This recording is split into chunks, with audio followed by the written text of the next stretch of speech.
Hey guys, welcome back to my channel. My name is Saisha. If you're new here, I'm a med student. I did health science first year last year and obviously I survived. And today I'm going to be exposing all the things I genuinely would recommend you do not do if you're going to health science first year. This isn't to scare you. Health science first year is very doable, but some things just make it 10 times harder than it needs to be. So in this video, I'll be giving you guys tips about what you should not do. Before I get into the video, just a little heads up, I'm also selling my notes. So if you are interested, head on over to my Instagram for more information. The first thing that I would not do is study for stupidly long hours.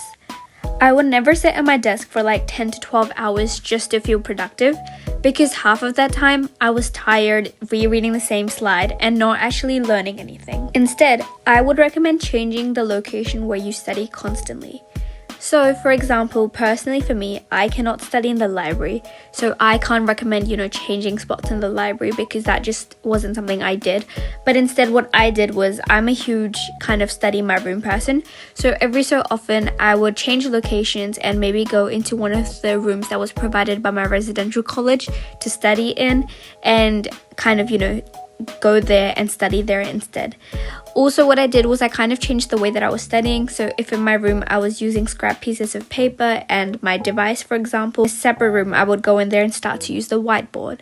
And then I might come back in my room at night, and instead of, again, writing or kind of using writing to active recall or anything like that, I might call my parents and kind of run through what I've learned. And so this way, what it just kind of helped me do was make sure that my brain wasn't getting fried and kind of bored of the location in a way. And, having a fried brain, it just doesn't help you in any way. It just kind of makes you more stressed out. So that's something that I would definitely recommend. Instead of studying for stupidly long hours in the same location, change up your location.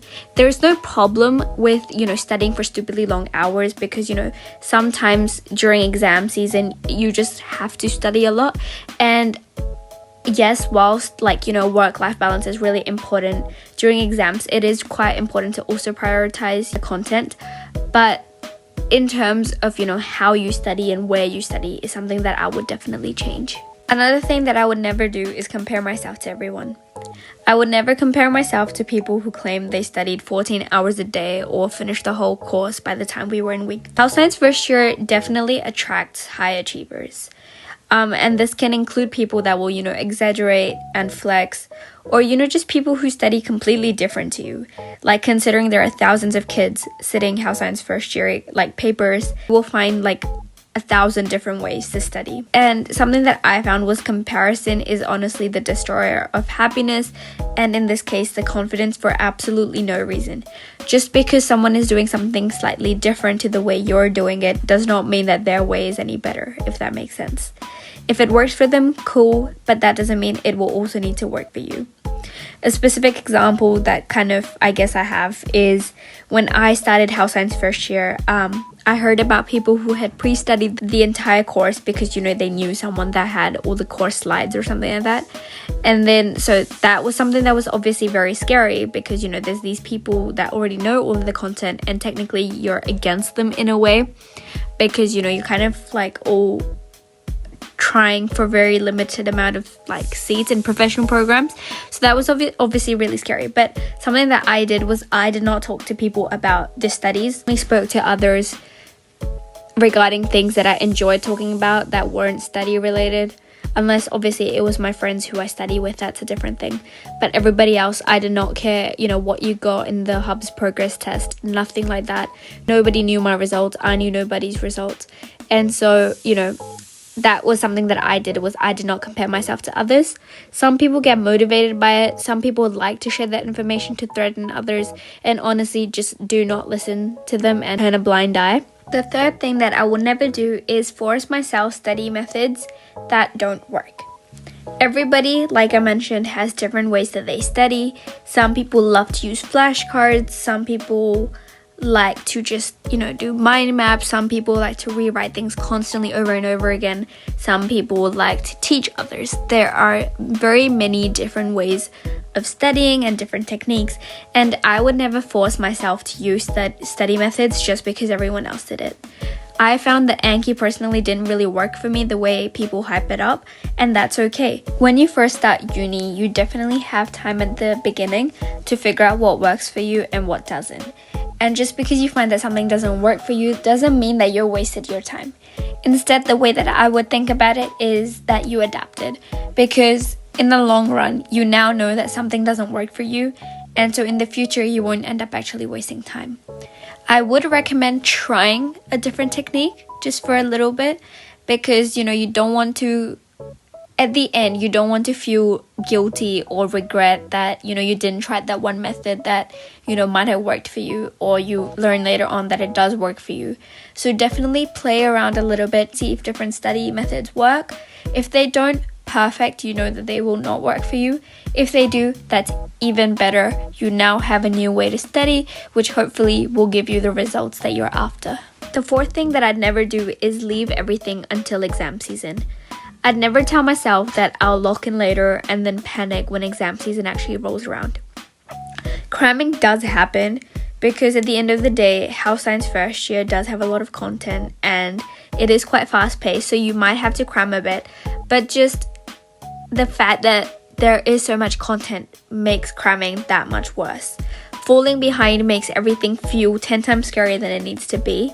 So even if you're doing a little bit of work every time, like even a little bit of consistency will make the exam time so much calmer, and it just means that you're better able to figure out what you understand well and what you don't understand as much, so that you can focus on those things and try to get the best grades possible in your exams. The fifth thing that I would never do is neglect sleep and basic human needs. I would never, skip meals just to kind of save time that I could spend towards studying, or neglect sleep to the point where I'm sleeping 4 hours a night. I personally didn't sacrifice it this much. Yes, there were times in exam season where I was sleeping 6 hours a night. However, that was not something that I was consistently doing. I was making sure that my body was well rested, especially on weekends. I would try to get as close to 9 hours as possible. Because at the end of the day, being exhausted does not make you a better student. It just makes you slower, emotional, and kind of more stressed. And so if I was to redo health science first year, I would make sure that sleep is non-negotiable, as well as eating well-balanced meals. The sixth thing that I would never do is make health science first year my entire personality. While sometimes while watching my videos, it seems like I did make it my whole life, I definitely did not. I did participate in things that I enjoyed. I did dance, I sang in my choir, I went out with my friends. If I was to do health science first year again, I'd still work hard, but I'd protect my time for friends, rest, and doing things that reminded me that I'm more than just my GPA.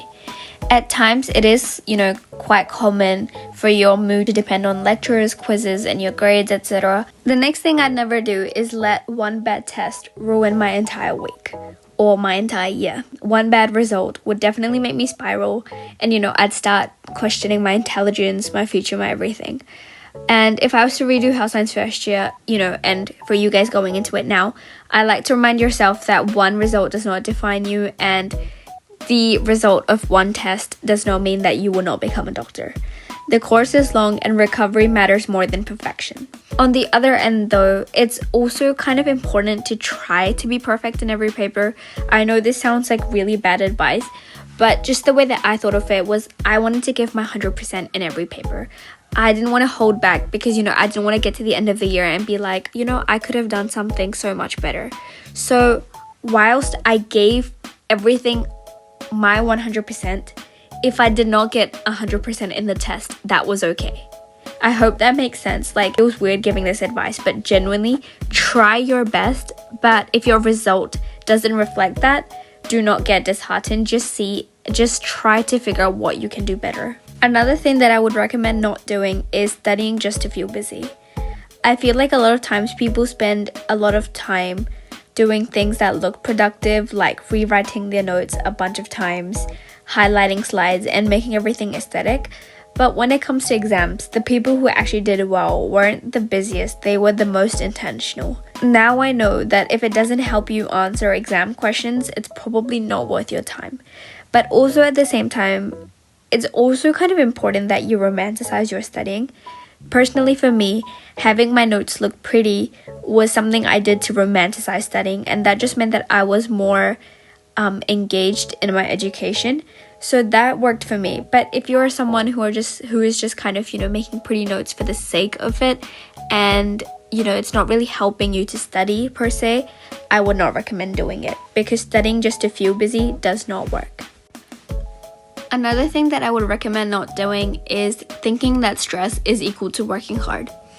I used to think that if I wasn't stressed, I wasn't doing enough. And honestly, that mindset is so unhealthy. Instead, calm, consistent effort beats panic every single time. Like, being stressed doesn't mean you care more.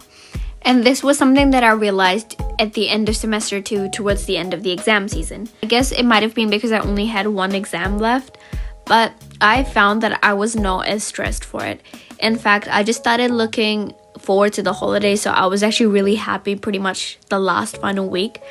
And instead, I started to get stressed about the fact that I wasn't stressed because I was worried that I wasn't working hard enough.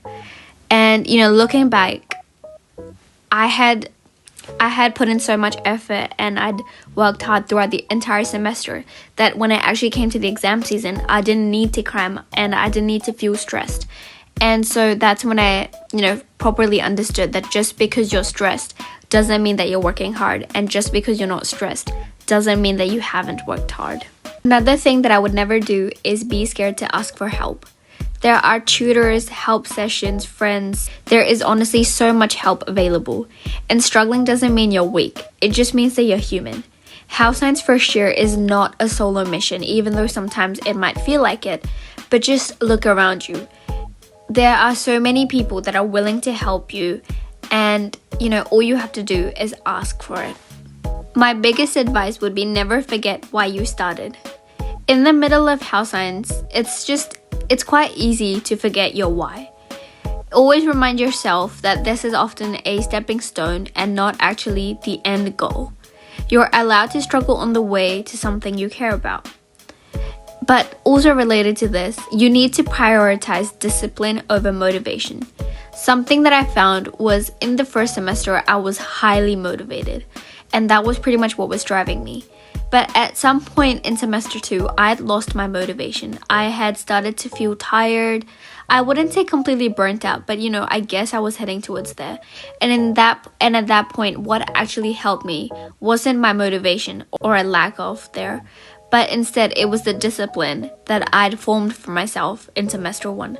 So definitely prioritize discipline over motivation. House Science first year is intense, but it doesn't have to destroy you.